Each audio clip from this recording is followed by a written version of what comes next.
깊이가 다른 경제 컨텐츠 3프로TV 오늘 아침 라이브 6월 4일 화요일 순서 시작하겠습니다. 반갑습니다. 정프로고요.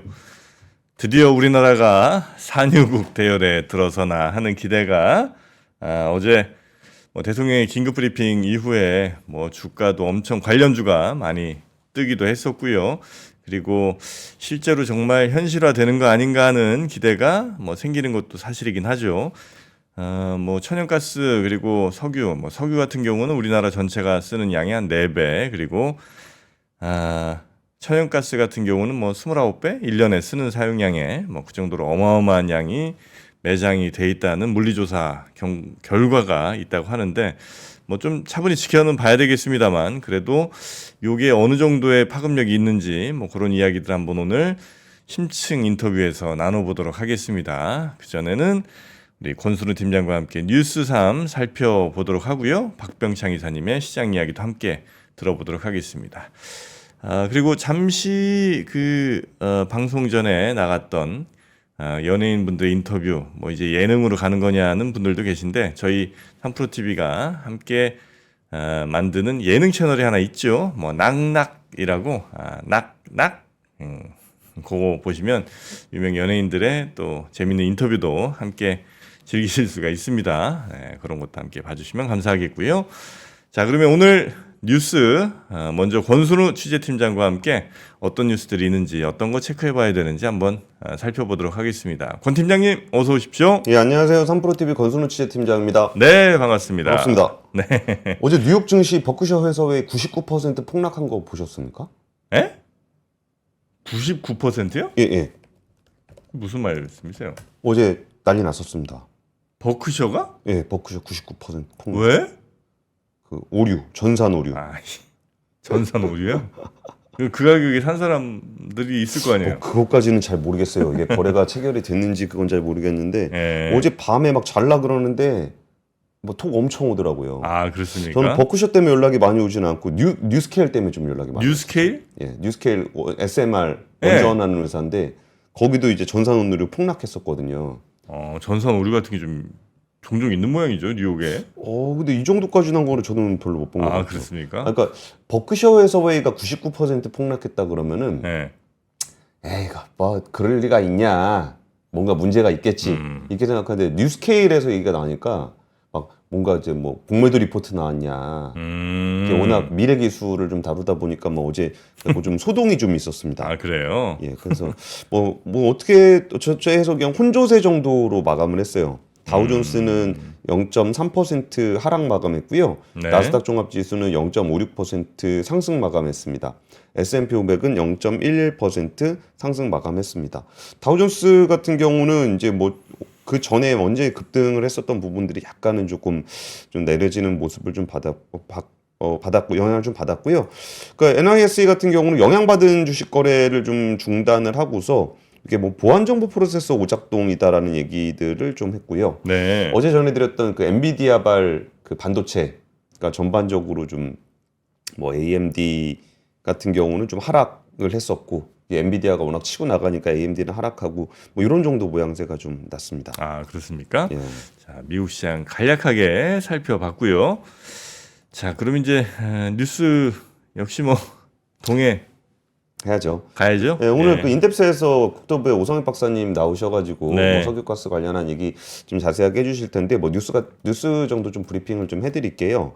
그러니까 우리나라가 다시 산유국이 됩니다. 네. 되나? 된다고 어제 막 기대를 많이 네. 모았었죠. 다시 된다라는 얘기는 우리나라가 2004년부터 네. 동해에서 하루에 1000톤의 가스를 채굴하는 산유국이었습니다. 네. 하루에 1000톤이면은 우리나라 전체 LNG 소비량의 한 2% 정도 되는데, 거기다 경질유 한 750배럴 정도를 생산해 왔습니다. 네.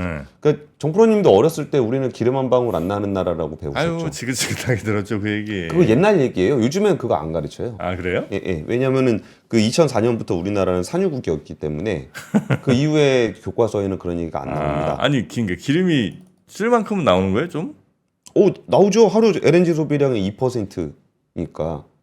그래요? 그 경상도 지역에선 그거 썼습니다. 근데 이게 이제 2021년에 고갈이 됐습니다. 21년부터 이제 더 이상 안 나오고. 예, 예. 아, 그래요? 그러니까 98년에 탐사 시추에 성공을 해서 2004년부터 생산을 했고 17년 동안 생산을 하다 2021년에 고갈이 됐어요. 그래갖고 이제 거기가 원래 그 탐사하는데 보면은 이게 덮개암이라는 게 있고 네. 그 밑에 이렇게 광구가 이렇게 있잖아요. 네. 그럼 여기에 가스라든지 석유가 고이는 거잖아요. 네. 그럼 이거를 딱 뚫어가지고 이걸 다 뽑아 썼잖아요. 그럼 여기가 비어요. 그럼 비면은 거기다 뭐 채워 넣어줘야지. 채워 넣어야죠. 네. 그러니까 이산화탄소를 채우는 네, 프로젝트를 네, 네. 지금 하고 있습니다. 네. 뭔가 그 CCS라 그래가지고 카본 캡처 서빙 해고 이제 갖다 집어넣는 그런 프로젝트를 좀 진행을 하고 있는데 이게 한 1조 2천억 정도 투자해가지고 한 2조 6천억 정도 벌었거든요. 그러니까 뭐 나쁘지 않았던 뭐 대단한 정도에 기대할 정도는 아니지만 이 네. 정도는 됐었던 거기가 이제 거의 동해가스전이 좀 있었고요. 어제 밝힌 거는 뭐 거의 모든 분들이 알고 계실 텐데 한 140억 배럴 정도 되는 석유가스가 매장돼 있다라는 얘기를 윤석열 대통령이 직접 발표를 했습니다. 여기에서 그 물리탐사 결과가 나왔다라는 건데 뭐 액트지오라는 회사가 한 1년여 정도의 어떤 그 분석을 했다라는 거예요. 그러면서 140억 배럴에 달하는 석유가스가 매장돼 있을 가능성이 매우 높다는 결과가 나왔다. 네. 뭐 유수의 연구기관과 전문가들 검증도 거쳤다. 이게 이제 윤석열 대통령 발언입니다. 근데 여기에 이제 가이아나 광구가 지금 금색이 최대 광구라고 하는데 여기가 한 110억 배럴 정도 되거든요. 근데 여기가 140억 배럴이니까 진짜 뭐 금색이 최고로 많은 매장량 추정을 한 겁니다. 네. 이 뭐 어차피 뭐 주요한 뉴스들은 대부분 아실 테니까 이 가이아나 광구 같은 경우는 그거 개발되고서 바로 베네수엘라에서 국민 투표했습니다. 왜? 저 땅은 우리 땅입니까라고 국민 투표를 해서 네. 우리 땅이 맞습니다라는 투표 결과를 얻었습니다. 그 국민 투표로 정해질 일이에요, 그게? 아니, 우리도 지금 저 대마도 국민 투표하면 아마 90% 나올 텐데. 그러니까요. 그래서 분쟁이 좀 있었고 그 분쟁뿐만이 아니라 이제 거기에 그 쉐브론하고 엑슨모빌하고 거기 원래 하고 있는 헤스라는 회사가 또 여기서 또 분쟁을 또 벌이고 있는 것들이 있어서 이게 사실 이렇게 석유 개발 사업이라는 거는 굉장히 좀 분쟁이 좀 많더라라는 얘기를 좀 하는 거고 우리나라 전체 천연가스의 최대 29년 석유는 4년 넘게 쓸 수 있는 양이다.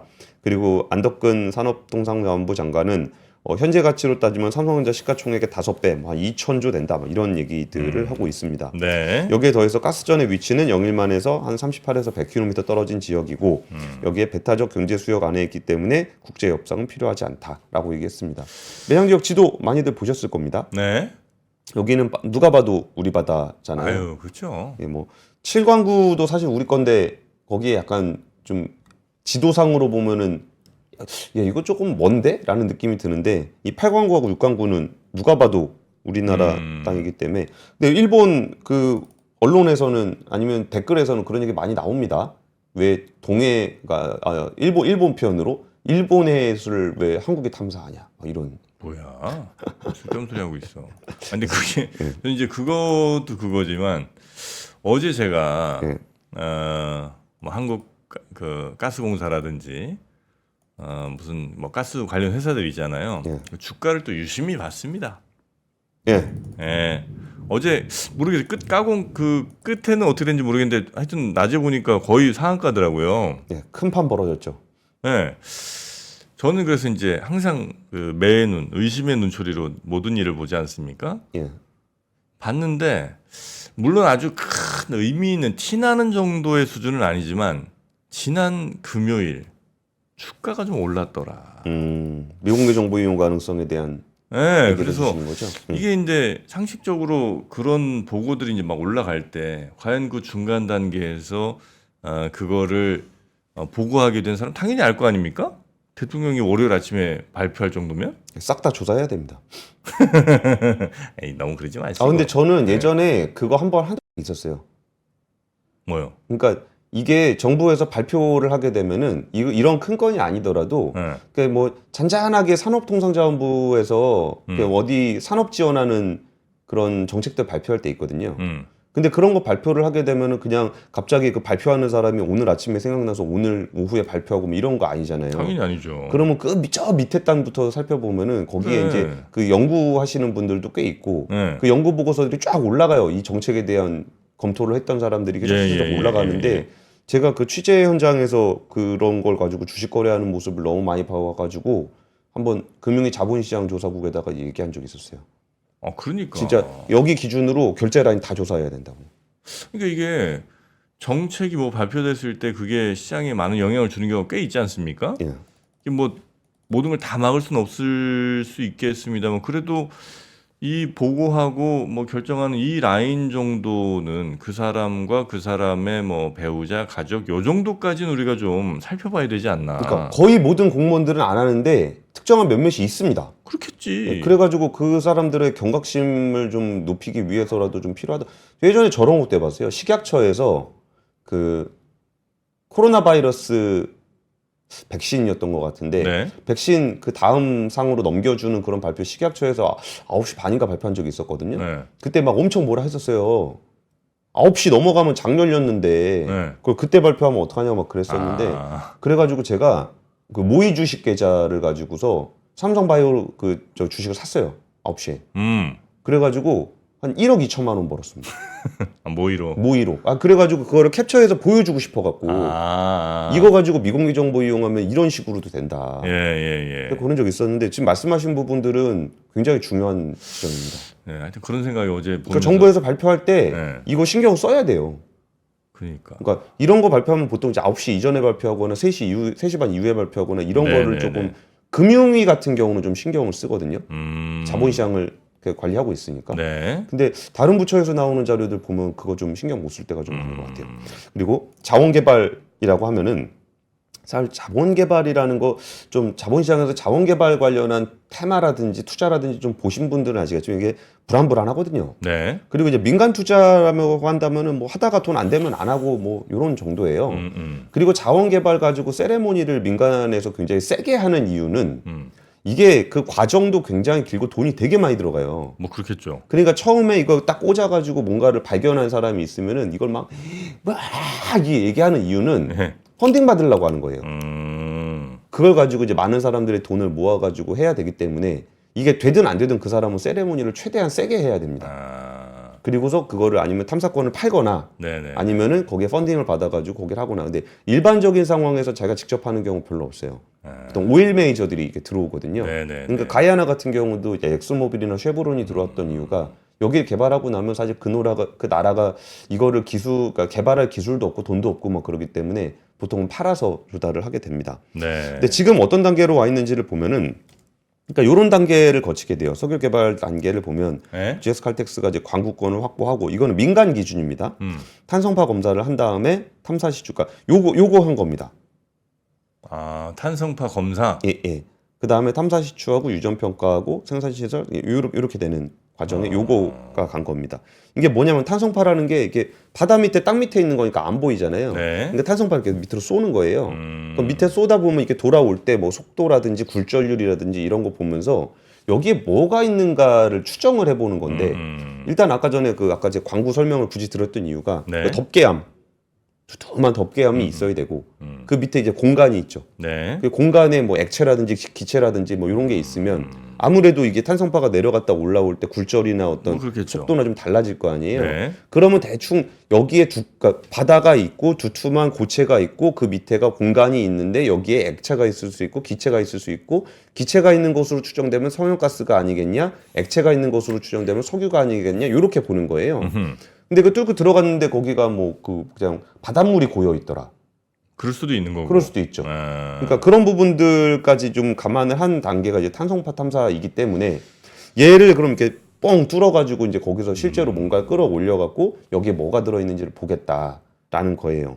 그리고 이제 확률이 20%라는 얘기를 했는데 그러면 이제 확률이 20%? 예. 가능성이 20%. 무슨 가능성이? 거기에 석유가 들어있을 가능성이 20%. 20%밖에 안 돼요? 20%면 높은 편이에요. 아, 그래요? 네. 아, 그래요? 예. 아니 근데 뭔지 모르잖아요. 아, 하긴 뭐 그렇겠죠. 그러니까 물이 있을 수도 있고 엉뚱한 게 있을 수도 있는 거고. 엉뚱하게 이게 진짜 뭐 갑자기 깨끗한 뭐 천연 안반수가 들어있을 수도 있는 맥주 거고 만들어야지. 아니면 바닷물이 그냥 고여 있는 걸 수도 있고. 예. 근데 거기서 그럼 20%라는 것은 어떤 예. 의미냐라고 했을 때 이거를 이제 전 세계에 굉장히 많은 탐사 자료들이 많이 누적돼 있을 거 아니에요. 예. 근데 요런 비슷한 류의 유형은 대충 5개 중에 1개, 그러니까 5번 이게 시출을 해봤을 때, 그러니까 같은 지역이 아닙니다. 막 저기 여기저기 막 뚫어봤을 때 그중 5개 중에 하나 정도는 나오더라. 그러니까 이게 2,000조니까 20%면은 못해도 400조는 나온다. 요런 컨셉은 아니고요. 네네네. 그러니까 어차피 뭐 아니면 또 나오면 나오고 안 나오면 안 나오는 건데 뭐 요런 정도로 본다라는 거예요. 그러니까 이게 시추금 5개를 왜 5개를 뚫는다라고 얘기했는지는 모르겠으나 20%라 5개를 뚫는 게 아닐까라고 그냥 뇌피셜로 한번 생각을 해봤어요. 그래서 이거를 하나 뚫는데 한 1,000억 정도의 비용이 소요가 되고요. 그럼 올해 말부터 뚫기 시작하면 내년 3월 정도에는 뭐가 있긴 한가 정도의 결과가 나올 수도 있다고 해요. 그러면은 거기에 나와서 뭔가 그러니까 유의미한 탄화수소가 발견이 되면 시추 시설을 짓고 한 35년부터 본격 생산이 가능하다라는 게 정부의 발표입니다. 이거 총 결과는 언제쯤 나올까요? 그 진짜 확실한 결과는 연말에 시추해 보면 나올래나? 근데 확실한 결과는 더 지나봐야 돼요. 아 그래요? 아무리 일러도 내년 3월에 뭐가 있는지 정도에 나올 거고. 아 그래요? 예, 예. 그럼 거기에 뭐 어느 정도의 비중이 들어있는지 여기를 들어서 뭐 이렇게 뽑아 올리기 되게 어려운 무거운 중질류 이런 거 있으면 또 안 캐거든요. 근데 거기서 뭐 좀 진짜 뭐 순도 높은 경질류라든지 뭐 천연가스 잘 나오면은 뭐 뽑을 수도 있는데 그래가지고 이게 말씀드렸잖아요. 이게 그 주식하는 사람들이나 투자 시장에서 이게 워낙 자원 개발이 뜨거운 이유는 거기서 펀딩이 엄청나게 크게 이루어지고 이게 변동성이 크기 때문에 그런 거라고 좀 말씀을 좀 드렸었잖아요. 네. 그러면은 이거 개발되면 대박이다라고 얘기했을 때 그러면 그거 이미 개발하고 있는 뭐 국가나 기업들은 그러면 상한가 이미 가서 다 그렇게 가는 건 아니잖아요. 네네. 예를 들어서 우리나라 SK 이노베이션의 SK 어스온이라는 자회사 있거든요. 거기가 지난해 10월에 남중국해 원유 생산 성공했어요. 아 그래요? 해외 자원 개발에서 뭐 정말 훌륭한 성과 냈는데 그래서 SK온이 뭐 지금 돈이 엄청 많은가요? 그런 것도 아니잖아요. 네네네. 뭐 포스코홀딩스 같은 경우도 뭐 철광석 개발한다 그래가지고 거의 13년 동안 1조 3천억 투자해갖고 실제로 철광석 많이 캐고 있습니다. 아, 그 배당도 많이 받고 수천억 원씩 배당 받아요. 아 배당을? 예. 거기다가 이제 철광석 공급까지 안정적으로 받고. 네네네. 되게 좋잖아요. 네. 그럼 포스코홀딩스가 지금 뭐 그런 PER 뭐 20배 30배 받습니까? 그렇진 않죠. 알겠습니다. 그 대우인터 같은 경우도 뭐 네. 대우그룹 해체될 때 2000년에 했던 거 미얀마 가스전 거기서 꽤 벌고 있거든요. 그래서 이거 좋죠. 잘 되면 좋으니까 별로 이제 그러니까 이거 보면서 저런 느낌 받았어요. 아 이게 우리나라가 기술이나 자본이 굉장히 좀 선진국이다. 이런 거 뭐 기술 개발에 대한 것도 뭐 직접 할 수 있고 여기다 돈 되는 것도 그냥 뭐 바로 얼마 승인했다면서요. 보통 이거 하는 게 펀딩하려고 하는 건데 네. 그런 거 없이 우리 기술 우리 돈으로 할 수 있다라는 것도 좀 의미가 있었고. 네네네. 근데 이게 한국 정부라는 곳이 주는 신뢰감이라는 게 좀 있잖아요. 근데 갑자기 이제 너무 국민적인 관심을 우리가 이제 뭐 노르웨이가 된다, 사우디가 된다, 이렇게까지 가는 거는 될 때 되더라도 너무 좀 설레발 치지 말고. 네. 아, 이게 저는 이제 이렇게 잘 되면 이런 거 한 동해안에 한 2-3개 더 터지면 국민연금 뭐 이런 거 좀 걱정 좀 덜 해도 되나 이런 생각 이제 했죠. 네, 그러나 개혁 안 하고 그러나 그게 쉽지는 않다는 거 우리 모두 다 알고 있습니다. 그죠? 요거 같이 네. 보실래요? 자원 개발하면 어떤 것이 위험한가? 기술적인 위험, 자료 부족으로 인한 잘못된 의사결정, 시추 및 운영의 어려움, 지질 구조의 복잡성, 기술의 한계, 경제적 위험, 긴 초기 투자, 긴 회수 기간, 유가 및 환율에 대한 변화, 자금 조달의 어려움, 탐사 실패에 대한 낮은 잔존 가치. 뭐 탐사 실패한 경우에 낮은 잔존 가치라는 게 없으면 아무것도 안 남는다는 얘기입니다. 그리고 이제 정치적 위험, 이런 부분들이 위험 요소인데 요거 그냥 그대로 읽어봐도 지금 이게 어느 단계에서 이런 위험을 가지고 있구나를 느낄 수는 있는 것 같아요. 뭐 그러니까 투자의 관점에서 보시면은 저희 시청자분들은 다 아시죠? 이거 어차피 테마로 간다라는 거. 이런 거는 원래 그 관련주를 조사할 때 뭐 특별히 진짜 여기 관련 있어서 가는 거 아니니까. 뭐가 갈라나 오늘은? 뭐 이 정도 건이면 며칠은 더 해야 되지 않겠습니까? 강관 뭐 이런 거 할래나? 어제는 한번 에너지 돌았으니까 유정관. 뭐 생각하느라고 머리가 복잡합니다. 오. 네. 유정관 잘하는 회사들은 미국에다 수출하는 관광 회사들 보시면 돼요. 자, 여튼 이런 거에 너무 여러분 또 부안해동하지 마시고 차분하게 지켜보도록 하겠습니다. 자, 두 번째 뉴스 한번 가볼까요? 네, 최태원 SK그룹 회장이 이혼 소송 항소심 판결에 대한 반응을 처음으로 했습니다. 1조 3,800억 지급하라고 한 판결에 대한 건데요. 최태원 회장은 개인적인 일로 SK 구성원과 이해관계자 모두에게 심려를 끼쳐서 죄송하다. 부정적인 영향이 없도록 묵묵히 소임을 다하겠다라고 얘기를 했습니다. 그러면서 강조했던 포인트는 71년간 쌓아온 SK그룹의 가치와 그 가치를 만들어온 구성원들의 명예에 큰 상처를 입어 입장 표명이 필요하다고 생각했다라고 얘기를 했습니다. 이 내용은 뭐냐면 네. 재판부가 이혼에 대한 배상 판결 표현이 뭐죠? 배상이 맞나? 분할 재산 이혼에 분할. 대해서 예. 재산 분할의 근거가 노태우 전 대통령이 자금 300억을 최 회장의 부친인 최정현 전 SK 회장한테 주고 그 돈을 가지고 특혜를 줘서 인수를 하고 요걸로 SK그룹이 이렇게 커졌으니 네. 이거 35% 노소영한테 관장한테 줘라 이 얘기잖아요. 네. 그 얘기에 대해서 이게 그럼 우리 회사가 그 비자금 봐주고 정부 특혜 받아가지고 지금의 SK그룹이 있다는 거냐라는 얘기로 이제 최태원 회장은 얘기를 하고 있는 거예요. 그러면서 어제 SK그룹에서 보도자료를 냈는데 이 보도자료에 나온 표현이 그런 거예요. 네. 노태우 정부 당시에 그 압도적인 점수로 제2동통신 사업권을 따냈었다. 근데 그거를 이제 정부의 압박을 받아가지고 일주일 만에 사업권을 반납을 했다. 그리고 이거를 다시 받게 된 거는 김영삼 정부 때 그 다시 신청을 해가지고 받게 된 거다. 사게 된 거다.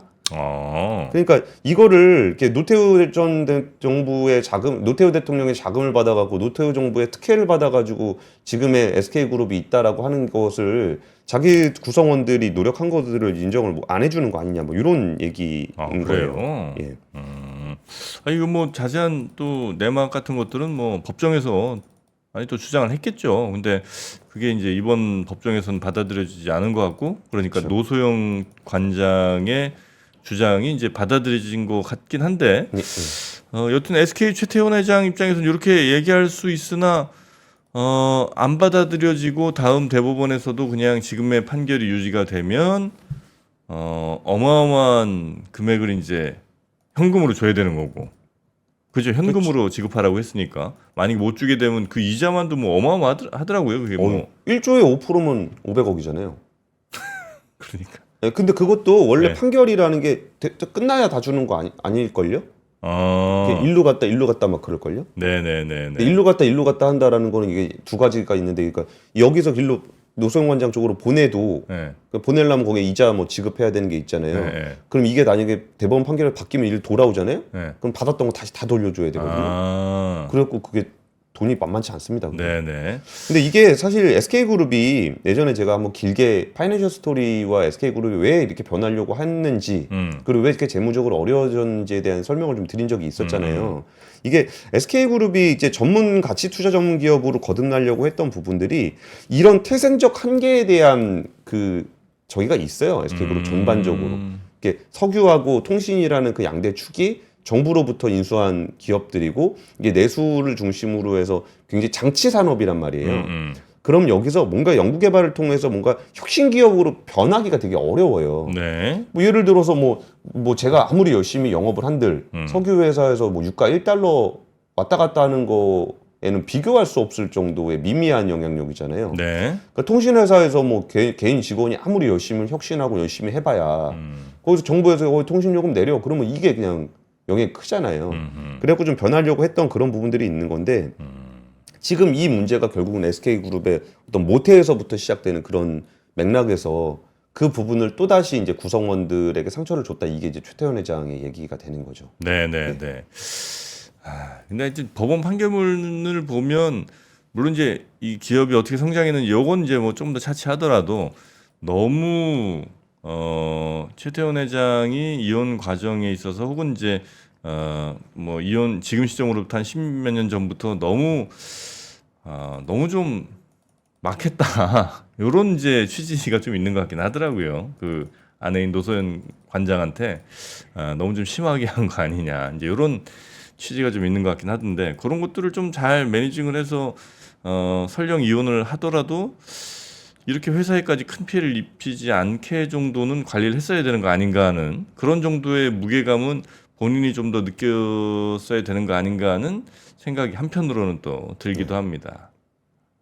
네, 근데 그 부분에 대해서는 저는 이렇게 좀 조심스러워가지고. 아, 그렇습니까? 예, 예. 네. 아무래도 그쪽은 또 정프로님이 좀 전문이시잖아요. 그렇죠. 예, 네. 네? 아니 그런 사람의 에. 어떤 감성적인 부분들 거기는 또 이제 정프로님 워낙 잘하시니까. 또 제 최태원 회장과 또 인터뷰 해보지 않았습니까? 아. 네. 조금 아쉬움이 좀 남는다. 여튼 뭐 두 번째 뉴스 지금 SK 최태원 회장은 이거 다시 이제 뭔가 강력하게 아마 항의할 걸로 보이는데 어떻게 법원에서 또 받아들여질지는 시간이 좀 더 필요한 것 같고요. 예. 세 번째 뉴스도 갑니다. 세 번째 뉴스는 도요타가 그 인증 부정을 저질렀습니다. 이게 도요타의 협력업체하고 자회사 쪽에서는 품질 인증 부정 행위가 있었던 적이 있거든요. 네. 그래가지고 이제 도요타 아키오 회장 나와가지고 뭐 사과도 하고 막 그랬어요. 음. 근데 본진에서도 품질 인증 부정이 있었다는 사실이 드러났어요. 그리고 도요타를 비롯해서 마쓰다, 야마하, 혼다, 스즈키 등 5개 업체가 자동차 성능 시험에서 부정 행위가 있었다는 사실을 보고받고 일본 국토교통성이 어제 발표를 했습니다. 신고된 모델은 38개이고 지금까지 생산되는 차량은 6개 종입니다. 그래서 6개 모델에 대한 출하 정지가 바로 즉각적으로 이루어졌는데요. 이게 아무래도 품질이라는 게 일본 자동차의 상징성이 있었는데 그전에는 협력업체가 자기들한테 보고도 안 하고 그냥 부정행위를 저질렀다라고 했던 도요타가 사실은 본진에서도 그 일이 있었던 겁니다. 모델을 보면은 진짜 쟁쟁한 모델들 많아요. 코롤라, 네. 야리스, 음. 크라운, 음. 렉서스, RX 이런 모델들이 굉장히 이제 베스트셀링 모델들이잖아요. 네네네. 이게 코롤라 같은 경우는 우리나라로 따지면 뭐 어디에 비유하면 좋을까? 소나타? 소나타쯤 되겠죠. 예, 예. 네. 이게 1966년에 출시가 돼갖고 5천만 대 이상 판매된 차량입니다. 예. 근데 여기에서 부정이 있었다는 것이 너무나 이렇게 충격적으로 좀 다가오고 있고요. 부정행위라는 게 뭐예요? 그러니까 품질 인증 뭐 할 때 가짜로 낸 거죠. 근데 그래요? 이거 아직까지 제가 조금 이렇게 아직 좀 더 취재해봐야 될 것 같아요. 음. 구체적으로 어떤 부정을 저질렀는지는 좀 더 취재를 해봐야 될 것 같은데 그 전에 그 폭스바겐 같은 경우는 실험실에서만 되도록 소프트웨어 조작했었잖아요. 예. 그러니까 그런 류의 그 뭐 보행자 보호 시험 관련해 허위 자료를 제출하거나 충돌 시험에서 부정 행위를 범했다 이런 정도로 좀 나오고 있는데 구체적으로 무슨 행위가 있었는지는 조금 더 취재를 좀 해봐야 될 것 같습니다. 그렇습니까? 그래서 도요타 아키오 회장 어제 또 가서 사과했어요? 사과했습니다. 예. 그래서 이 부분에 대해서 일본이 이런 식의 부정행위가 생각보다 최근 10년 동안 많았어요. 일본은 이런 거 진짜 안 할 것 같은 나라 이미지인데. 네. 여기도 이런 건 뭐 다 하는군요. 그러니까 이게 네. 그런 다 하는다라고 얘기하시기에는 일본 내부에서는 어떻게 받아들이고 있냐면 이게 네. 자동차뿐만 아니라 공작기계, 산업기계 뭐 이런 데서도 계속 부정행위 나왔었거든요. 그러니까 이게 저성장 국가에서 굉장히 그 장인 정신을 강요하고 그러니까 돈 안 주고 쪼기만 하는 거예요. 네. 그러니까 그러면서 뭐 이거는 해야 된다 안 해야 된다. 그러니까 성장을 하면은 좀 가격도 올려주고 막 그럴 건데 물가도 안 오르잖아요. 근데 뭐 생산을 효율화 시켜야 된다 그래갖고 들들들 볶고 그러니까 밑에서 그 여기다 협력업체나 이런 데가 안 한다라고 못 하는 거예요. 아. 야, 안 하는 게 어딨어? 사무라이 정신 어디 갔냐? 나 때는 말이야. 그러면서 막 시킨 거죠. 네네. 그러면서 막 개발 기간 되게 짧게 주고 하도급 업체 굉장히 헐값에 주고 그러면서 그거를 못하면 정말 이렇게 사무라이 정신이 없는 거 아니냐. 이런 문화가 팽배하다 보니까 목표를 수정하기보다는 거기에 목표를 그대로 두고 조작을 하는 일들이 많았었는데 인간 개개인의 뭐 인성, 품성 이런 거로 따질 게 아니라 그 구조적인 문제인 거네요, 결국. 그 대기업이 조금 더 작은 혹은 뭐 중소기업 이런 데에다가 이제 도저히 할 수 없는 미션을 주고 예. 이걸 하라고 하니 어쩔 수 없이 이런 일들이 이제 벌어지게 되는. 그래서 이런 일들이 굉장히 구조적으로 있을 수밖에 없는 상황들이 쭉 있었다. 이어져 왔는데 네. 일본의 어떤 상징이자 대표 주자인 도요타마저도 이랬다라는 게 제일 충격적인 일인 거죠. 네네네. 자, 그래서 지금 품질 문제가 지금 일본 주요 자동차 업체들 거의 뭐 다까지는 아니지만 꽤 많은 회사들이 그렇죠. 뭐 혼다의 뭐 들어간 걸로 예. 지금 이제 보이고 있고요. 요게 이제 내수차만 그렇게 했나 아니면 수출차도 이렇게 했나는 조금 더 제가 추가 봐야 취재를 좀 되겠죠. 해보겠습니다. 네. 자, 이렇게 일본 자동차 품질 부정 인증 부정 사건이 있었다는 네. 이런 뉴스까지 오늘 뉴스3에서 전해드렸습니다. 자, 그러면 요 정도 하고 마무리할까요, 오늘은? 예. 네, 알겠습니다. 자, 권순우 팀장님 오늘도 고생 많으셨고요. 내일 아침 다시 뵙겠습니다. 고맙습니다. 예, 감사합니다. 박근영, 이선영, 사경인, 염승환 투자 마스터들의 세심한 케어로 건강한 투자 습관을 만드세요. 3프로 멤버십 3프로 앱에서 확인하세요.